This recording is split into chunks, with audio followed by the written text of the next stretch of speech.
এই ক্যামেরাটা একটা ছাগলের, হ্যাঁ, কোন স্থানে আসলে সবাই তো আর পারবে না, ডাক্তাররাই বলতে পারবে।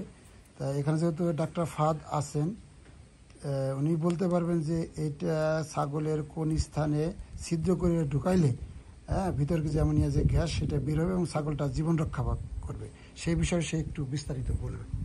আচ্ছা, আসসালামু আলাইকুম এভরিওয়ান। এই যে আমরা দেখতে পাচ্ছি এই ছাগলটার যখন পেট ফুলবে তখন এই এই আমাদের যে বাম সাইডটা রুমেনের এই সাইডটা ফুলে এরকম চলে আসবে। কতটুকু ফুললে আমরা বুঝবো যে ছাগলের পেট ফুলে গেছে, ছিদ্র করা দরকার? যখন আমরা দেখবো এই যে পিন বল পয়েন্টটি আমরা দেখছি, এই যে পিন বল পয়েন্টটি আমরা দেখছি লাম্বারের, এই লাম্বারের পিন বল পয়েন্টটি থেকে যখন পেটটা ফুলে এদিকে চলে আসবে তখন আমরা বুঝবো যে এখানে ট্রকার করতে হবে। তো ট্রকার আসলে আমরা কোথায় করব?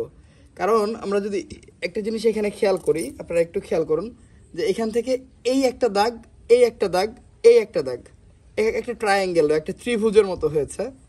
এই ত্রিভুজটার ঠিক মাঝখানে এই জায়গাটার নাম হচ্ছে ফুসা, মানে প্যারালাম্বার ফুসা বলা হয়।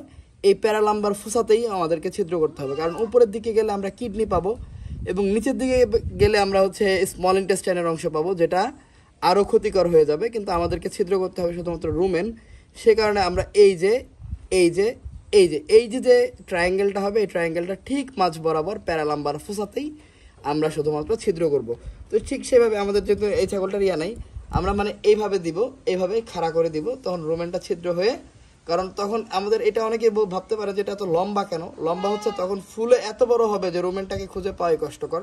তো এই জন্য এটা লম্বা, তো এটা ফুলে যাবে, এতখানি ধরেন ফুলে যাবে। তো তখন আমরা এই প্যারালাম্বার ফুসাতে ছিদ্র করে দিয়ে আমরা বাতাসটা বের করে দিলে ছাগলটির জীবনটা রক্ষা পাবে। তো আজকের মতো এখানেই শেষ করছি। সবাই ভালো থাকুন, সুস্থ থাকুন, আমাদের সাথেই থাকুন। আসসালামু আলাইকুম।